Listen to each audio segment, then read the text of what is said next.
ஆண்டவராகிய இயேசு கிறிஸ்துவின் நாமத்திலே உங்களை வாழ்த்துகிறேன், வரவேற்கிறேன். ஆதியாகமம் எழுதினதான புஸ்தகத்திலிருந்து 9வது அதிகாரத்திலே வருகிறதான போது, இந்த 9வது அதிகாரத்திலே நான் கடந்து வரும்போது, தேவன் நோவாவுக்கும் அவருடைய குமாரருக்கும் முன்பதாக உடன்படிக்கையையும் ஆசீர்வாதங்களையும் வாக்கு தத்தத்தையும் அவர் பொழிகிறதை நாம் இதிலே பார்க்க முடியும். வசனம் 1 சொல்லுகிறது பாருங்கள்.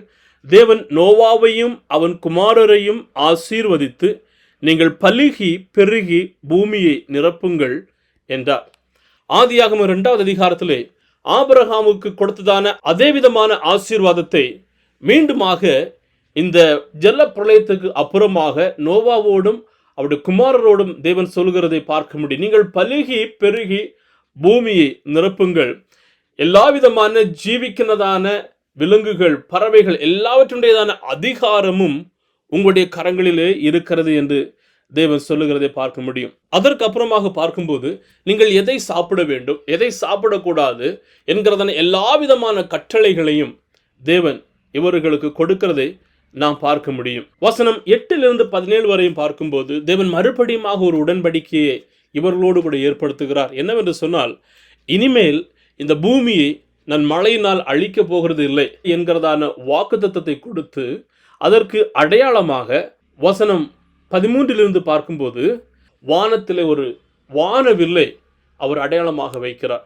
எல்லாருமே அந்த வானவில்லை நாம் அநேக நேரங்களிலே பார்ப்போம். பல நேரங்களிலே பயங்கரமாக மழை பெய்கிறதான போது வானத்தில் அந்த அடையாளத்தை இப்போது கூட நம்மால் அதை பார்க்க முடியும். அநேக நேரங்களில் அதை உணர முடியும். அது எதை நினைவூட்டுகிறது என்று சொன்னால், தேவனுடையதான உடன்படிக்கை, நம்மை மீட்கும்படியாக, நம்மை ரட்சிக்கும்படியாக நம்மீது அவர் வைத்திருக்கிறதான அந்த உடன்படிக்கையை அது நமக்கு நினைவூட்டுகிறதாக காணப்படுகிறது. நோவா இப்போது பயிரிடுகிறவனாக தோட்டத்தை அவன் பயிரிட ஆரம்பிக்கிறான். பயிரிடுகிறதான போது ஒரு நாள் அவன் திராட்சை ரசத்தை குடித்து வெறி கொண்டு தன் கூடாரத்தில் வஸ்திரம் விலகி அவன் படுத்து கொண்டிருக்கிறான். அந்த நேரத்திலே அவனுடைய குமாரனாகிய காம் என்கிறதான குமாரன் அவனை பார்த்து அப்படி பார்க்காத போல கடந்து சென்று தன்னுடைய மற்ற சகோதரர்களாகிய சேம், யாப்பேத் என்பவர்களிடத்தில் அவன் கடந்து போய் சொல்லுகிறான், இப்படி தகப்பனார் இருக்க என்று சொல்லுகிறான். அவர்கள் வந்து இந்த தகப்பனாருடையதான ஆடையை சரிப்படுத்துகிறார்கள். இந்த நோவா விழித்தெழுந்து பார்த்து இந்த செய்தியை கேட்கிறதான போது, அவனுடைய குமாரனாகி இந்த காமை அவன் சபிக்கிறவனாக இருக்கிறான்.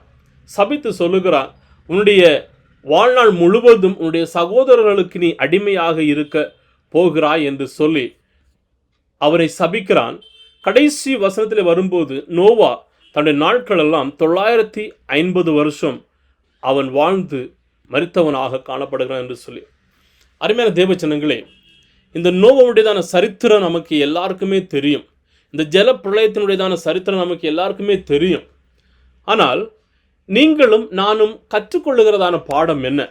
நம்முடைய வாழ்க்கையில நாம் ஒன்றை புரிந்து கொள்ள வேண்டும். தேவனுடையதான வாக்கு தத்துவம் அது என்னைக்கும் உண்மை உள்ளதாக காணப்படுகிறது.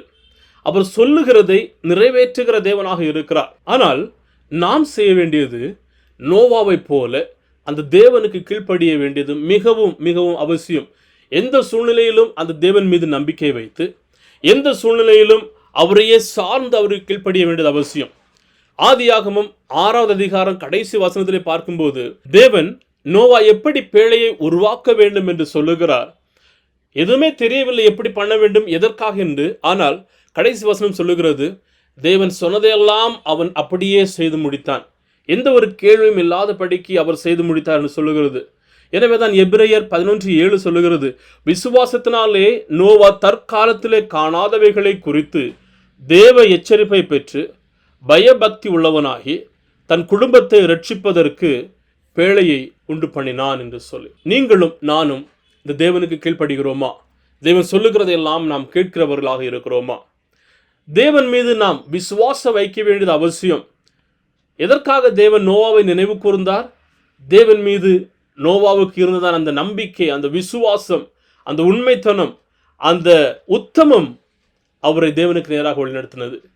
நாமும் விசுவாசத்தோடும் உத்தமர்களாகவும் ஜீவிக்க வேண்டியது அவசியம்.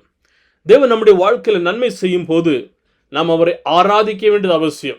அவரை விட்டு விலகுகிறது அல்ல, அவரை ஆராதிக்க வேண்டியது அவசியம். தேவனுடையதான உடன்படிக்கையை அவர் நம் மீது வைக்கும் போது அது யதார்த்தமான உடன்படிக்கையாக நாம் ஏற்றுக்கொள்ள வேண்டியது அவசியமானதாக இருக்கிறது. நோவா தேவன் நன்மை செய்தார், தேவனை ஆராதித்தார்.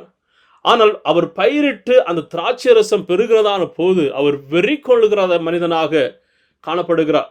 சற்று தேவனை விட்டு விலகுகிறதான அனுபவம். ஆனால் நாம் ஒன்றை புரிந்து கொள்ள வேண்டும், ஒருபோதும் தேவனை விட்டு விலகி செல்லவே கூடாது. தவறுகள் வரும், அதிலிருந்து நாம் மீண்டு வர வேண்டியது அவசியமானதாக காணப்படுகிறது. அப்படி இருக்கும்போது அவருடைய உடன்படிக்கையின் வாக்கு தத்தத்தை நம்முடைய வாழ்க்கையில கொடுத்து அவர் நிறைவேற்றுகிற தேவனாக காணப்படுகிறார். ஒரு தகப்பன் தன்னுடைய பிள்ளைகள் எந்த நிலையிலும் அவர்கள் சந்தோஷமாக இருக்க வேண்டும், நன்றாக இருக்க வேண்டும், அவர்கள் ஒருபோதும் விலகி செல்லக்கூடாது, ஒருபோதும் பாவமான வாழ்க்கை வரக்கூடாது, ஒருபோதும் அவருடைய வாழ்க்கையில இடர்கள் வரக்கூடாது என்று எப்படி ஒரு தகப்பன் தன்னுடைய குழந்தைகளை நோக்கி காத்திருப்பாரோ அவருடைய பாதுகாப்பிற்காக, அதே போலதான் நம்முடைய பரலோக தகப்பன் நமக்காக அவர் காத்து கொண்டிருக்கிறார். அவர் இரவும் பகலும் உறங்காதவராக நம்மை நோக்கி பார்த்து கொண்டிருக்கிறவராக இருக்கிறார். ஆனால் நாம் அவரோடு சஞ்சரிக்க வேண்டியது அவசியம், உத்தமமாக ஜீவிக்க வேண்டியது அவசியம், அவருக்கு கீழ்ப்படிய வேண்டியது அவசியம். அவருடைய உடன்படிக்கையை கை கொண்டு அவருக்காக வாழ வேண்டியது மிகவும் மிகவும் அவசியமானதாக இருக்கிறது. கர்த்தர் தாமே உங்கள் ஒவ்வொருவரையும் ஆசீர்வதிப்பாராக.